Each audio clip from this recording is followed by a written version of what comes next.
Hello guys, welcome to current affairs Funda. दोस्तों, bank of Baroda जो है वो स्पॉन्सर्ड करता है आरआरबीज में, और अभी आपने देखा कि जो आरआरबी पीओ में नंबर ऑफ वैकेंसीज विड्रॉल की न्यूज़ आई थी, उसके बाद काफ़ी सारे लोगों ने आईबीपीएस में अपना अपना मेल डाला और लगातार ट्विटर पर लिखा। तो यही क्वेश्चन था कि क्या जो बैंक ऑफ बड़ौदा है इन्होंने अपनी वैकेंसीज को जो जिसमें स्पॉन्सर करता है उसमें विड्रॉल कर लिया है, क्या ये बात सही है? इसके ऊपर अपना कंफर्मेशन देने के लिए जो है एक यूज़र ने लिखा था। मैं आपको बता दूं कि इनका रिप्लाई जो है वो 2 सितंबर को आया था, और जिसमें इन्होंने बहुत ही क्लियर कट पॉइंट्स में पूरी चीज़ों को यहाँ पर बताया। इन्होंने कहा कि रिक्रूटमेंट जो आरआरबीज में होता है वो एक डायनामिक प्रोसेस है विच depend upon restriction imposed, business volume and business growth, health of the organizations, branch expansion, internal and external factors, structural changes। तो यार सीधी सी बात है, अगर बैंक में एम्प्लॉय नहीं होंगे तो आप क्या ग्रोथ करोगे, क्या आप इस एक्सपेंशन करोगे, क्या आपका बिजनेस वॉल्यूम इंक्रीज होगा? अब यहाँ पर इन्होंने इन चीज़ों के बारे में कहा है, और साथ में 3 ट्वीट एक ही बार में किए थे। तो बाद में लिखा है कि वैकेंसीज मेंशन, और नेक्स्ट जो पोर्शन था वो ये था, vacancies mention here are indicative and anticipated as communicated by the RRBs.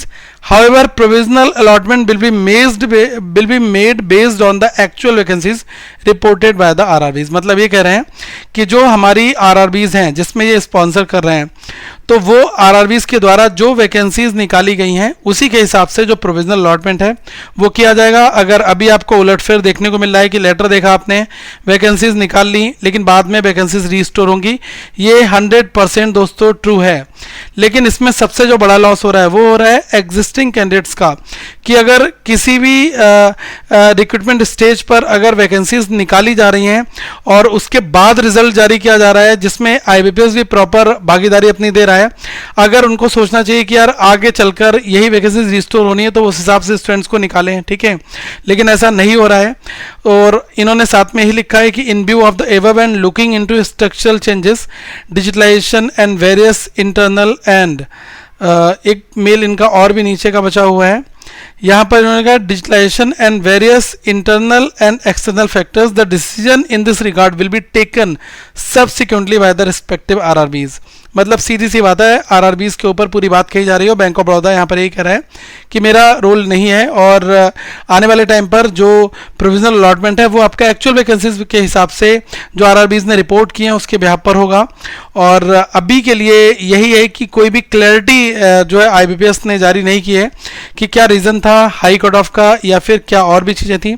क्योंकि दोस्तों सीधी सी यही बात है कि यार पेपर इतना जगह टफ आ रहा है कि आप वहाँ पर 50 बना ही नहीं सकते हो, और आप 42 to 50 के आसपास में बनाकर आप आ रहे हो, तो वहाँ पर कट ऑफ 58 रखने का क्या मतलब बन रहा है यार, ठीक है। कितने भी नॉर्मलाइजेशन से लोगों के मार्क्स बड़े होंगे, लेकिन ये चीज़ें नहीं है। बहुत लोग एक्यूरेटली पेपर बनाकर आ रहे हैं, और यहाँ पर स्टूडेंट्स का लॉस काफ़ी ज़्यादा है, और लोगों ने लिखा भी ट्विटर पर बहुत, और आईबीपीएस के जो CGRS पोर्टल है उस पर भी बहुत सारी बातें लिखी, लेकिन अल्टीमेटली नतीजा उनकी ओर से भी कुछ नहीं आया। उन्होंने भी यही कह दिया कि भाई हमारे एंड से कुछ नहीं है, जो आरआरबीज ने कहा है उसके हिसाब से हमने रिजल्ट अपना निकाला है। ओके, अब यहाँ पर ये कह रहे हैं कि एट द एंड ऑफ जब रिक्रूटमेंट खत्म होगा तो वहाँ पर जो प्रोविजनल अलॉटमेंट है वो एक्चुअल वैकेंसीज के हिसाब से होगा। अब फंस गया कौन? एस्पेरेंट बीच में। उसको तो अगर यहाँ पर एडवांटेज मिल सकता था तो वो यही होता कि कम से कम अगर वैकेंसीज में उलटफेर नहीं होता तो कट ऑफ भी उसी के में रहती है। ओके, और 900 वैकेंसीज काफ़ी ज़्यादा होती हैं यार, और ये चीज़ें देखने को मिल रही हैं।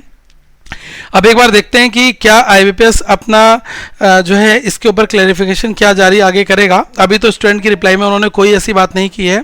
तो आगे मेरे साथ जुड़े रहना और लगातार ट्वीट करो, लगातार आईबीपीएस के जो चेयरमैन हैं उनको भी लिखो और अपनी कंप्लेंट्स डालते जाओ। देखते हैं क्या होता है आगे, लेकिन अगर प्रयास नहीं करोगे तो कुछ नहीं होगा। लेकिन ये तो श्योर है कि वैकेंसीज रीस्टोर होंगी, और आईबीपीएस को रिजल्ट में जो चेंजेस करना है वो विद इन डेज कर दे तो ज़्यादा बेस्ट है, नहीं तो फिर आगे देखते हैं क्या होता है। दोस्तों मेरे साथ बाकी जुड़े रहें आप, बाकी आपको सारे अपडेट यहाँ पर मिलते रहें। और अगर आपका जो भी सजेशन, जो भी विचार है वो नीचे कमेंट सेक्शन में जरूर लिखें कि आपका क्या सोचना है इस पूरे एनवायरनमेंट, पूरे सिस्टम के बारे में।